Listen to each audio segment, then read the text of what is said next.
Hey, Carrie Schaefer here, sometimes known as Carrie Ann King, and this is Tell Me Your Secrets. I'm so glad you're here hanging out with me again today. My guest is a really interesting person with a fabulous book. I know, always, right? I am the luckiest talk show, podcast, video cast host in the world because I get to talk to all of these really super cool, fascinating people. So today we're going to meet Seamus Heffernan. And I didn't ask him actually, but I'm going to bet you that there's a little Irish background in that name. I could be wrong. He's from Newfoundland, and maybe that's a Newfoundlandy kind of a name. So we'll talk about that too. Seamus is the author of the Thaddeus Grail mysteries about a private investigator. I finished one last night. It was started it, couldn't put it down, kind of a read, very enjoyable. We're going to talk about that. We're going to talk about Seamus adapting to being an author and going back to a day job and being a pretty much brand new dad. So we got lots of topics of conversation. Feel free to drop questions. I may or may not be able to get to them. And with that said, I'm going to go ahead and bring Seamus on right now to talk to you. Hey, Seamus. Hey, Carrie. How you doing? I'm doing good. How are you? We already kind of had this conversation. I'm okay. I just got home from work. So, although I can't say I wouldn't have dressed up for you anyways, but yes, by happy coincidence, this is what I just threw on this morning. I'm liking the tie. I do have to tell you, if I wore something white ever, like all day especially, but for 5 minutes, there would be coffee or chocolate or something on it. There actually is coffee on the shirt, but fortunately, the angle of the camera and the light in the I'm not even kidding. And I've washed this shirt, so it's perfect. The lovely little label of your name hides it for us. So yeah. Well, the great thing about working in the school system is children like making fun of how you dress anyway. So sure. Yeah. Give them some feedback. So tell our listeners which particular animals in the school system you are working with. Animals is a bit harsh. It's hey, we're all animals. I love them. I love them. I do. I'm sorry. It's not Lord of the Flies. Not yet. Not yet. Yeah. Well, I used to be a high school teacher, and I taught in a lot of different schools. And because of the recently, I've gone back to teaching here locally. I'm speaking to you from Abbotsford, British Columbia, which is on the far west coast of Canada. And so I've recently gone back to teaching here. So I've been substituting, which is interesting because it's kind of like the bat signal. It goes off and you don't know where you're going to be sent or where they're going to need you. Just every morning the phone goes. So for instance, today I was at a middle school teaching 7th grade English. Although teaching may be a bit grand, I was in a room with children and things were said out loud. Whatever was absorbed is up to them, I guess. And yesterday I was in a kindergarten class. Oh my gosh. Which everybody I tell that is, oh my gosh, that must be so cute. And it is not. It's very difficult for someone who's used to working with older children to suddenly be surrounded with people who get to sleep on rugs during the day. So. Well, right, because it's not fair. You don't get to sleep on a rug. That was remarked upon, yes, but I don't think that their sense of irony isn't as keen as you may expect for 5-year-olds. No. Oh, and they have so much energy. And then I ran across a Facebook post where you were dealing with 9th graders, I believe, which, yeah. It's okay. It's a mixed bag, but I very much like it. I've always enjoyed working with young people. I like teaching. I used to coach for a long time. So that part's that's not really an issue for me whatsoever. Right. And I agree. I actually loved teaching. I was telling Seamus ahead of time that I have worked with some 9th graders and it was a bit of a challenge. I was substitute teaching for an entire year and they were not so interested in the English I wanted to teach them. So. No, and it's very hard to create passion for 30 kids in a room, right? Especially since so many of them are just resenting being there. Yeah. But overall, I still find it really rewarding, and I find that even in the role of substitute, there's usually 1 or 2 moments during a day where you can really hang your hat on when you come home that you're in the right place, the right time to kind of point a kid in the right way, or have a teachable moment, or help them, improve the writing. So yeah, that part, I still enjoy. And if it goes horribly, horribly wrong, you just go home and you start it all over the next day. Right. It's literally the Groundhog Day of day jobs. Well, yeah, except for you get a little different angle thrown at you. There is a difference between the kindergartners and the ninth graders, just kind of. Yes. Yeah. a frustrating, long, drawn out difference. But yes, Yeah, I get that. Yeah, I handled 2 small children of my own, and that was enough for me. I'm not. Yeah. So speaking of that, Seamus, we as women writers, we very, very, very often, almost always on an interview, get asked a question like, how do you manage to balance family and kids and job and all of that? Guys don't get asked that all that much often, but I really, you and I talked about this a little bit ahead of time, and I'm, really interested in how that's going for you. How old is your baby? My son is almost 7 months old, and it's been an absolutely life-changing experience. And I know that's cliched, and literally everything about the parenting experience is cliched. It is. Cliches exist for a reason, I feel. They're a real time saver. Everything that people told me was going to happen has happened. They said that you're going to see your son and your whole world is going to blow out like a dead star. Everything changes. Yep. You are going to be consumed with a kind of love and commitment that you've never experienced before. I'm like, yeah, okay, whatever. Okay, Hallmark movie, no problem. And yet I remember coming home, and the day after he was born, I was holding him and I was panicking. I was thinking, oh my God, I'm going to make a complete hash of this. I have no business bringing a child into the world. I can't even take care of myself. What kind of world have I brought him into? What have I done? And then 10 seconds later, absolutely, maybe even less than 10 seconds later, I was thinking, if anybody tried to hurt my son, I would kill them, their family, burn their home to the ground, and salt the earth so nothing there would ever prosper again. And it was literally like that. I thought, oh yeah, so right, all that psychobiological stuff they said is absolutely true, and it kicks in just like that. So for me, it's my first child. Perhaps you may have noticed a little bit of pewter in this beard. I've left it a little late in the game to start. I am enjoying it thoroughly, and for how it's affecting my work, I have no complaints. I have a wonderful partner. We work very hard to divide our parenting duties and make sure that we still have a little time for our own work and our own pursuits. Last couple of weeks I've been working on something.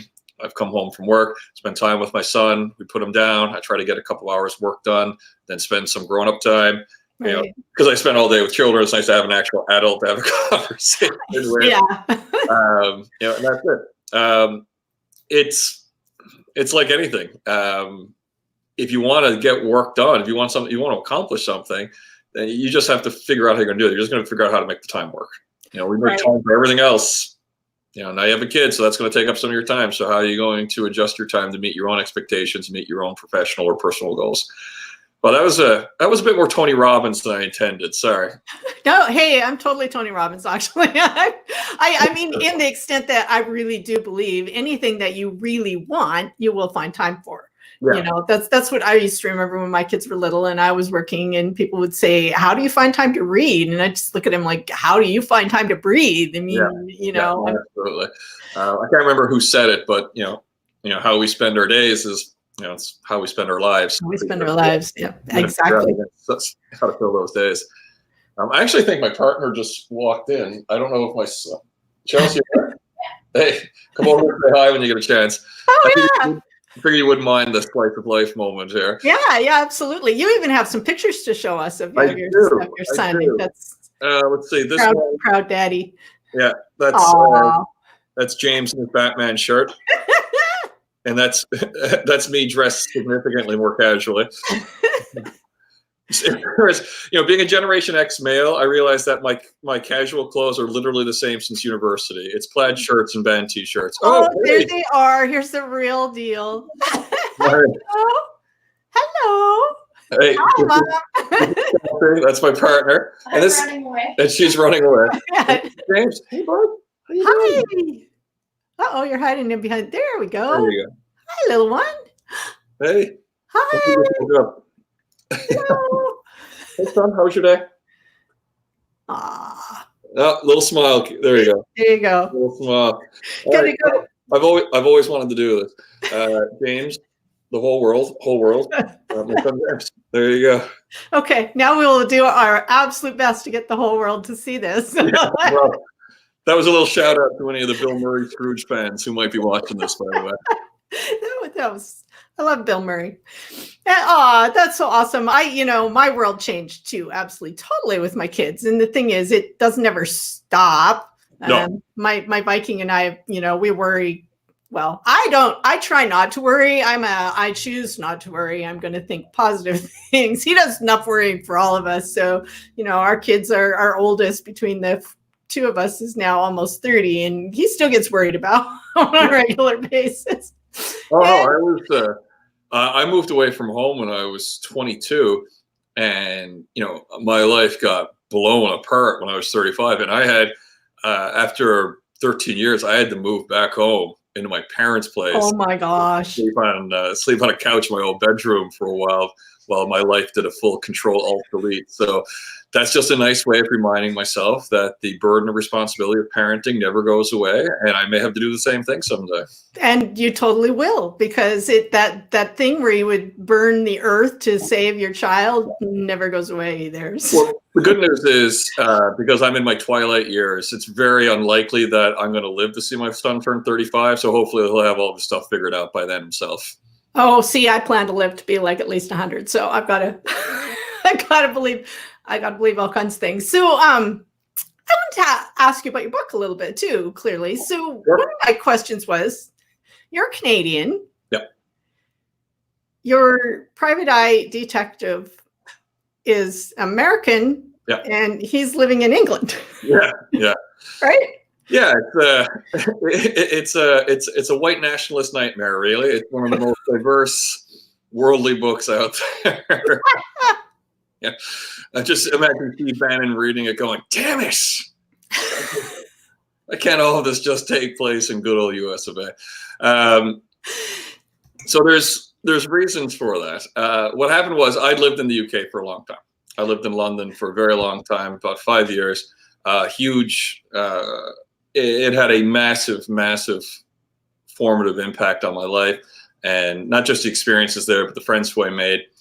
I just got back last year, and it was wonderful. So many people were still there and still willing to make time to see me, and I just love it. I think it's truly a world city in the way that so few places are, and living there was one of the great privileges of my life.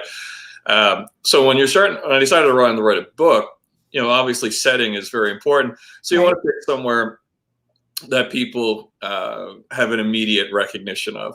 So if I say London, England, you're already thinking about red buses and phone boxes and black cabs, and Big Ben and the Eye. So boom, like half your work is done for you. Right. Yeah.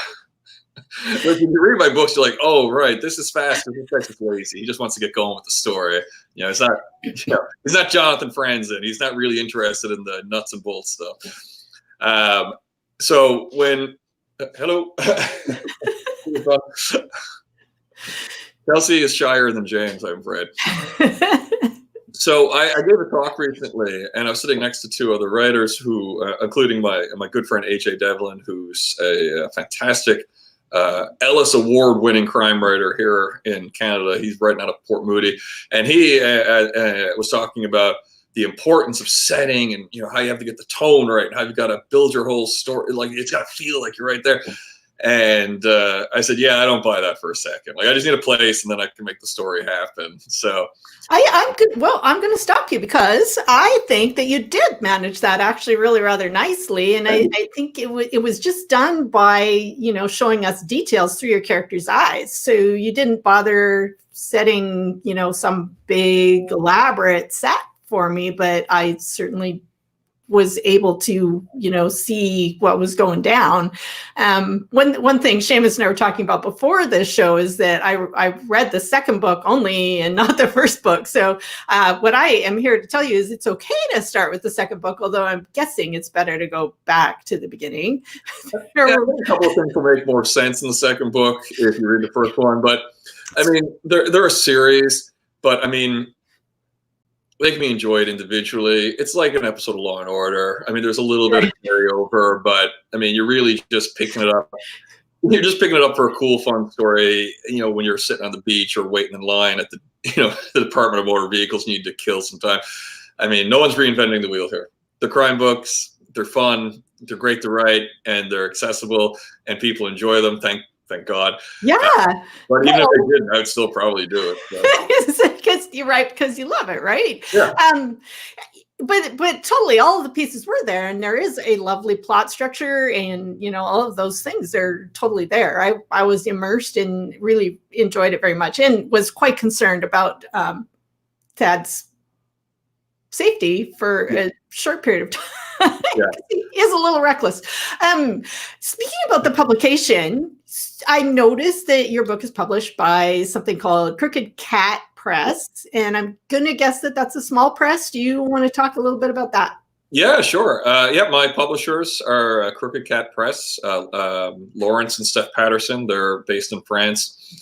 And how we got together to make all this happen was, I started writing the first book as a hobby, and I did it over a few years. And then a couple of years ago, I got quite serious about it.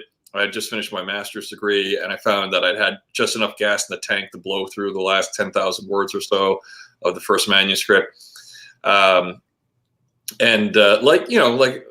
all middle-aged white men have a real sense of unearned confidence. I figured, well, I'll just write a book, and something good will obviously happen. Why wouldn't it? Why not? Right. Just my ilk have been hitting three-pointers since the dawn of civilization. What could possibly go wrong? But I knew nothing about publishing. And I'm still convinced I know very little about publishing. None of us really know anything about publishing. I knew that I had a book, and I gave it to some friends who I trusted. And by that, I mean friends who would tell me if it was hot garbage or not, because your friends want you to be successful. So you have to be very careful who you share your work with, because a lot of people will just pat you on the back and say it's great because, they want to be nice. That's why they're your friends. They don't want to say, hey, your hopes and dreams are over. This is a dumpster fire. Move on. This is just never going to happen. So if you have somebody who can kind of set you straight like that, you definitely want to put them to use in this regard. Unfortunately, the feedback was, fairly positive. So I decided to get more serious about what to do with the manuscript. And I looked up, I think I Googled, how to get published. Even saying this out loud, it's amazing. So there's basically three routes. You can, if you want to get with one of the big houses, say like, Random House, whatever, you got to have an agent. And getting an agent is a painfully long, drawn out, sometimes insufferable thing. I mean, it's bad enough getting rejected by publishers. Now you're going to get rejected by agents so they can help you get rejected by publishers. The whole thing can go on forever. And I'd already demonstrated by the nature of my prose that patience may not be my strong suit. So option two is you can self-publish. And I was not interested in that, not because I had hang-ups really about self-publishing, but just because this is too much damn work, man. Like, I just wrote the book. I don't want to be the one worrying about what the cover looks like or how this is going to end up on Amazon or how do we format for Kindle. Like, no, I don't want to deal with that. So I realized that there existed a huge number of smaller presses all over the world who were taking chances and working with new writers in various genres. And because mine was a crime book, and crime books are quite popular, there was a lot that I could reach out to directly. And so I did. And much to my surprise, I got an email from these guys. They said, hey, we saw your manuscript. We'd love to work with you. I did have to check to make sure that it wasn't one of my friends playing an elaborate prank on me, because I wouldn't have put that past them. That would just be cruel. That would be a cruel joke. Yeah, they would have made it. They would have made up like a whole publisher, maybe even Squarespace themselves a fake site. But I was looking at my notes, and no, it was a real publisher. So I got in touch, and that was it. So we wanted to work together, which makes it sound like it's far more give and take. Like, they could have asked for anything. Like, yeah, sure, just do it. Absolutely. I'll come to France and mow your lawn. Just get the fuck out there. Get the book out there, yeah. Yeah, I like how I phrased that. We decided we'd work together. Like I had any power in the negotiation whatsoever, right? So you had the power of refusal. Mm. You did. Sure. Absolutely. But again, I think that good things happen when we say yes rather than no. And I felt very fortunate to even have somebody say that they were interested. So right. I wasn't necessarily going to say, well, I'll just say no. What's the point of that? Yeah. Take a chance. And so here you are. I So like you're going to get rich, so go for it anyways. yeah, it's possible to get rich writing books, and it's also possible to win the lottery. Sure. Yeah, no, absolutely. Or what? Do you have any hot stock tips, or do you know a horse that I should be looking into? I do not. I only know, here's what I know, is if you keep writing and you keep putting books out there, the chances of you making money from your books increases exponentially with every book. It took me, which book was it for me when I finally quit my day job? It was like number 8, Yeah.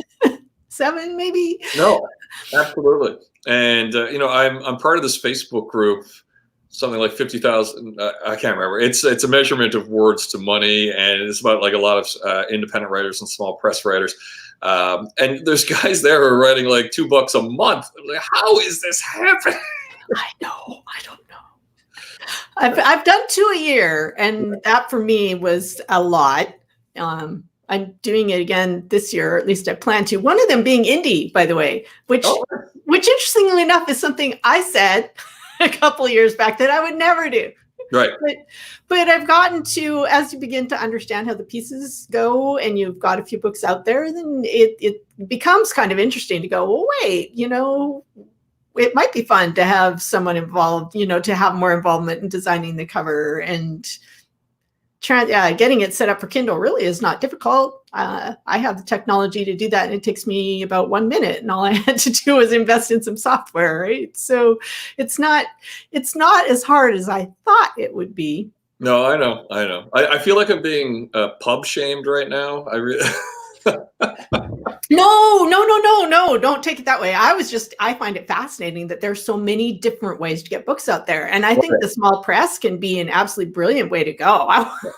No pub shaming, not allowed. Yeah, I think the days of, guys like Joseph Heller taking 12 years between their books, I think that's done, man. I think that's over. We're just, the market has changed too fundamentally now. So if you want to be a serious writer and make a dent in the market, then you're absolutely right. Consistency and productivity are the 2 ways.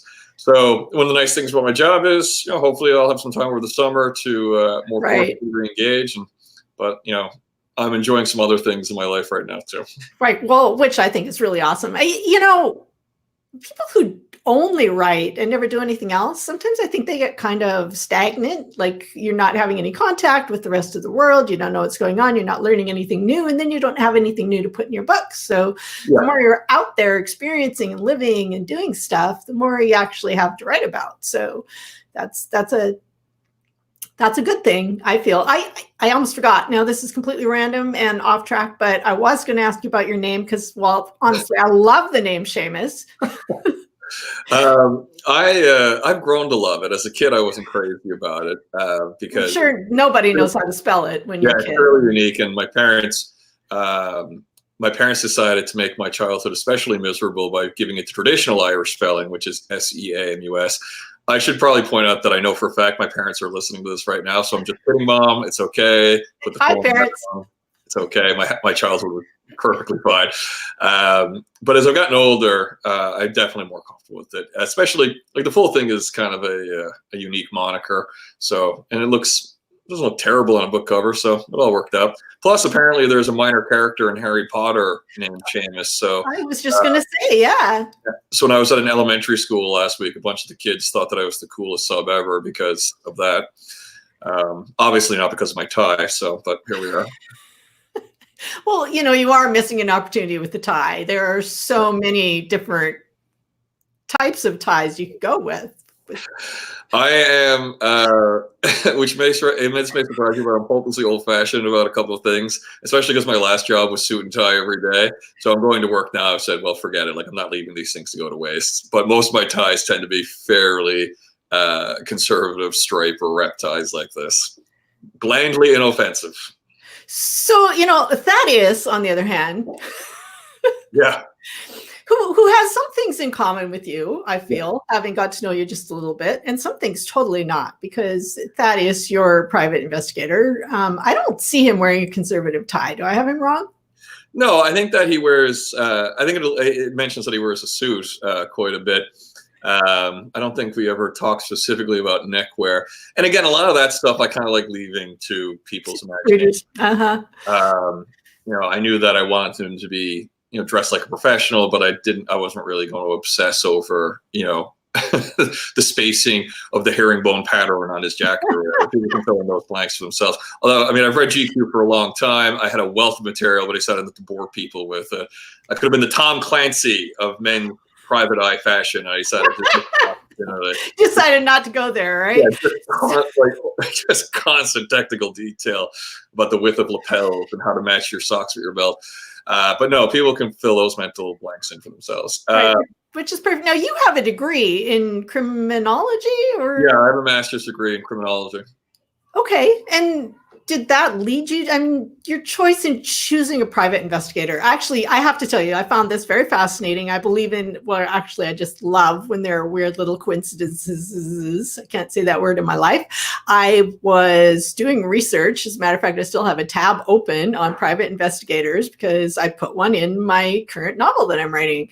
And I'm finding out about how it works in the United States and what you need to do and all that. And I'm writing this character that is a private investigator. And then I started your book and bam, it's a, mega private investigator story. So I was like, oh, this is cool. Maybe I'll learn something helpful. But I'm curious about, what made you choose a PI as a sleuth? Was there, just you thought it would be fun or anything else going on there?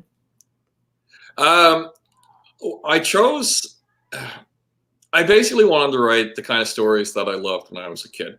I wanted to write those kind of pulpy crime stories, just lightning quick, lots of twists, lots of turns, lots of snappy banter between the characters. I think that I owe my parents a great gratitude. They let me read way too many comic books and watch way too many TV shows like Crime Story and Naked City and stuff like that.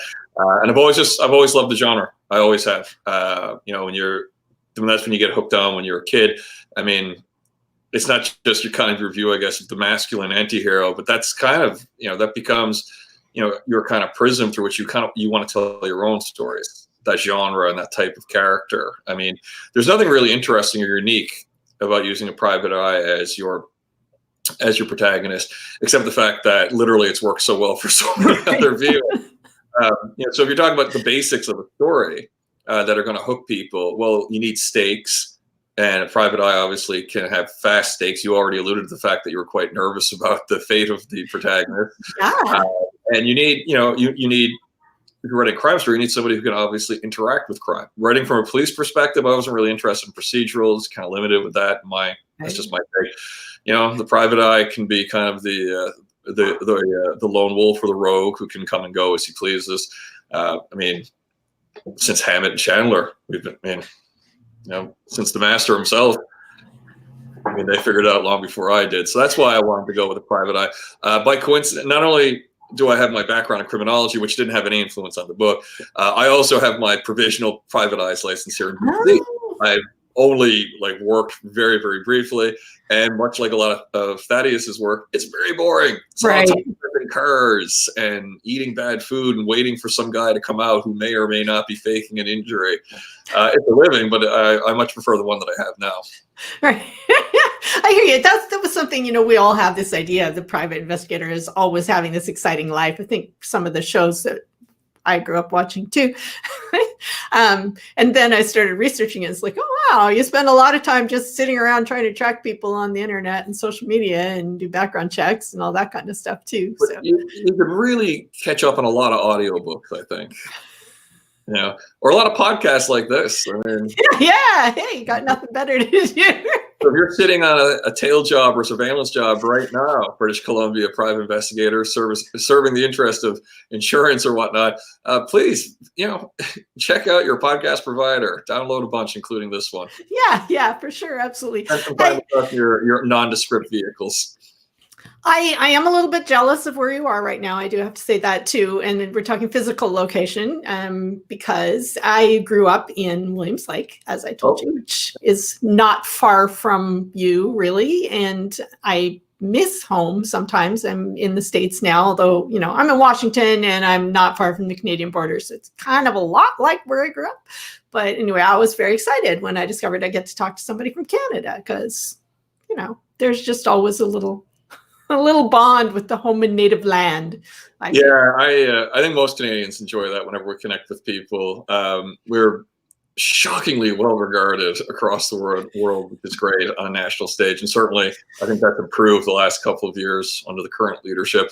I'm quite biased in that regard, so we're just going to move past that quickly. Yeah, we're not going to talk about that. No.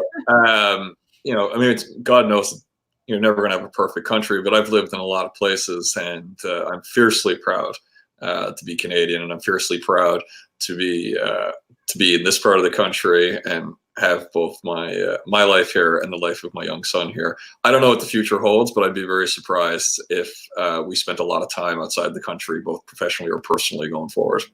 Right. Well, I wish you and your family and your books just absolutely the most brilliant and wonderful future imaginable. I am going to go back and read the first book in the series because I have to know how we got where we are. For those of you who are listening, Seamus is spelled Seamus.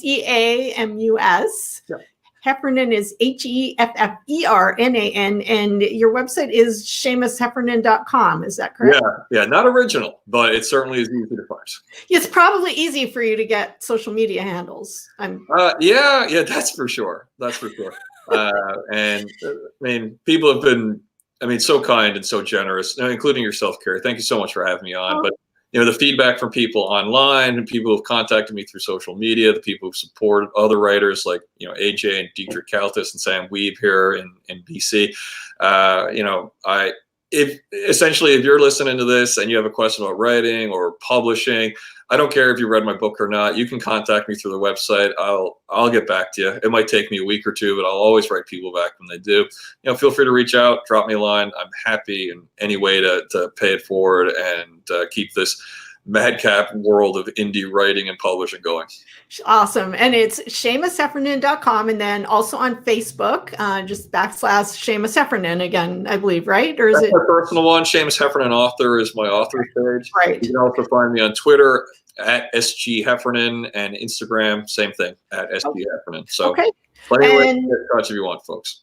If you're looking for the books on Amazon, it's the Thaddeus Grail. That's probably the easiest way to find it. If you're here in the Fraser Valley, I know some of the locals are stocking it, but the easiest, especially for people who like it for the Kindle, Amazon is the way to go. But yeah, that's definitely the easiest way to find it. So if you're anti-Bezos, just bite the bullet for me on that one, will you, folks? And don't be anti-Bezos, because he's my friend, because I'm with Lake Union Publishing, and that's been awesome for me. So again, I am your host, Carrie Schaefer, also known as Carrie Ann King. You can find out more about me and follow this podcast at writeattheedge.com. That way you can see all the episodes as they come out and make sure you do not miss a thing. So I invite you to go find a good book to read. You might start with Thaddeus Grail, and I will see you next time on Tell Me Your Secrets. Bye. Thank you very much.